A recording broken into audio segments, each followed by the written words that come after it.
Pt.1 sponsors rugby union on ESPN Classic.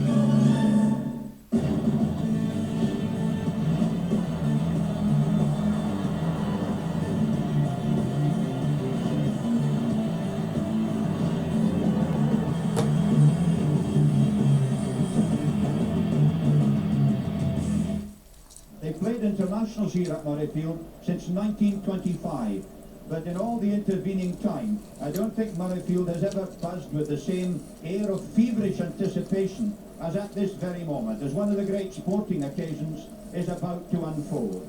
And here, Will Carling leads on the England side with their tremendous record of having scored 11 tries to 2 in the championship so far in the 3 matches. England have been flying. Very few teams in the 5-6 nations have ever looked better than England did the first 3 games of that year. They hammered Wales. They beat Wales 34-6. They won 26-7 in Paris. They beat Ireland very comfortably. They looked absolutely superb. It was sort of all singing, all dancing rugby. They were scoring superb tries. They were completely dominant on front. They looked absolutely unstoppable.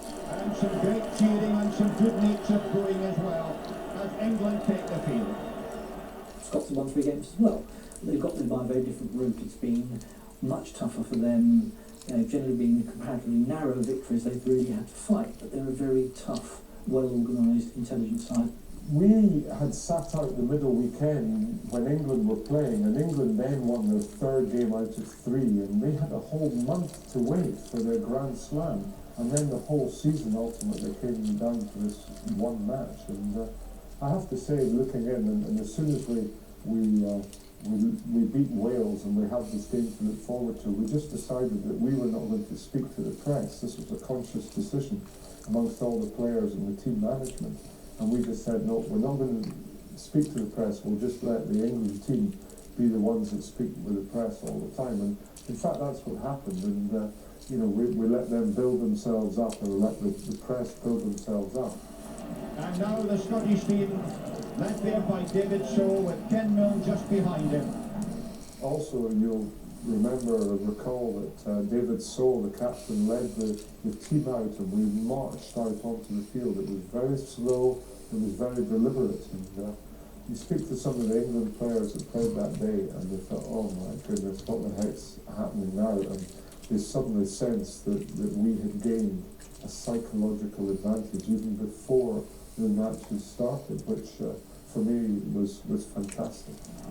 You notice how tense they all are. They've waited for this moment for a long time. Listen to the acclaim for them. I know players have played my game speak of that in a sense as the big moment. It's David Soul on record saying for them it was the equivalent to doing the haka. It was an indication of intent. You look at the expressions on the faces there. These are guys who are very focused. They're going out there to do a job, which of course they do brilliantly. Well, I've never known support quite like that to the Scottish team. They're still clapping and cheering. And I'm sure in 1990 that was the very first year in which Flower of Scotland was sung, and it's become one of the great, I suppose, rugby anthems. And especially overseas, and our visitors, they love singing Flower of Scotland. And in 1990, I think it really sort of was so appropriate and so apt for that occasion.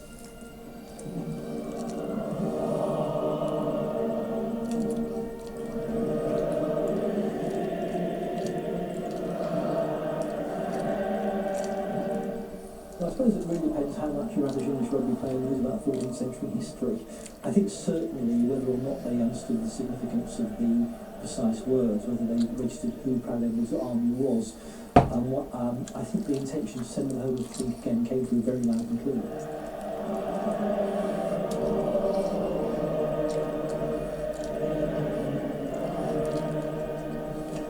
For many, many years, going back in history, we've been warring with one another. We've had great battles and Flodens and Culloddens and Bannockburns of this world, and to my mind, we are just replaying these battles on the sporting fields instead of the battlefields. And I think that as long as you have that passion and that sort of tribalism, if you like, then it makes for good sporting content. There's a whole history. I mean, I've got to know David Soul very well and stayed with him quite a lot, but before I go into his house, he makes me wear a balaclava in case anyone sees me actually going to stay in his house. But apart from that, they don't have an intense dislike for the English. There's just a lot of history, I think, and with the Welsh, the Scots, but there's one team they all want to beat, it's the English. And I think it's something we had to learn, how much it did mean to these teams, and actually have the same kind of emotion in the right way back to them. Now, England gave a vote of confidence to the 15 who beat Wales by 34-6, so only Simon Halliday and Mike Teague have not played in all the championship games. Those three quarters claimed 32 international tries. Rob Andrew and Richard Hill have gelled into a singular effective hinge, and that mighty pack will be hoping to lay the foundations for Will Carling to become England's third post-war Grand Slam captain. For the first time ever, Scotland field the same 15 for all 4 games in a Five Nations Championship. It means the back division are together for the 5th time, the entire pack for the 8th time. They face a searching examination in set-piece play. Behind them, the key figures will be Craig Chalmers and Gavin Hastings. The 8 British Lions include that experienced loose forward trio with 17 international tries between them. David Sole, the captain, for the 6th time. And so we've got all kinds of supporters and all colours of supporters here today as we await the start of the 28th Royal Bath International. As Rob Andrew gets it going, Chris Gray makes the catch. And this crucial Calcutta Cup game is underway for the Grand Slam. Just once the game had started, we got awarded a penalty, and Finlay Calder took this quick penalty to himself, and he charged in, and he was well tackled by the English forward pack, and he was almost in his own, and then David Sole came in behind him, and then the whole of the Scottish pack came in, and they drove the England team back about 20 or 30 yards. Scotland with a psychological drive on there, taken from Armstrong to Calder. Calder drives in, and the Scots already taking the play to England. What a surge that was. Armstrong, but it's a penalty for being offside over the top.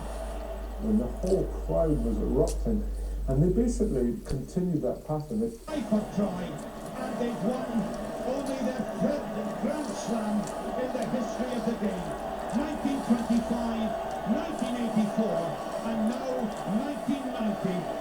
Scotland, the champions of Europe, the Grand Slam winners. When we lost there in 90, we were taught just a massive lesson. I mean, it really was a massive lesson. And, you know, great day for them, very, very painful day for us. And it's one that, you know, they still talk about. That's how much it means to them.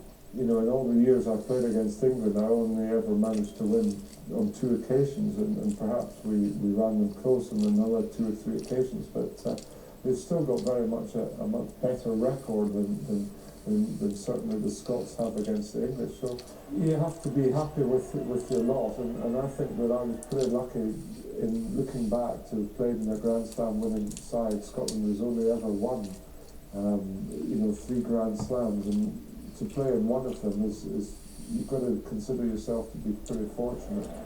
Scotland, the winners by 13 points to 7, and let's now go down to the interview room and meet some very happy Scots indeed. It speaks for itself.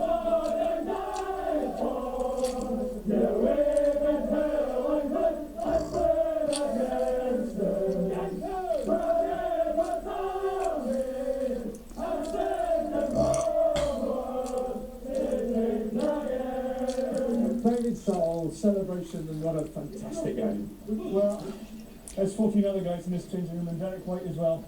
It's just an unbelievable feeling. We're written off by everybody, and I tell you, it's been a month for the underdogs. Finlay, your brother scored the winning try the last Grand Slam, and this is a celebration for you. Yeah, I'm very, very proud. It's a great way to finish my career, and really chuffed.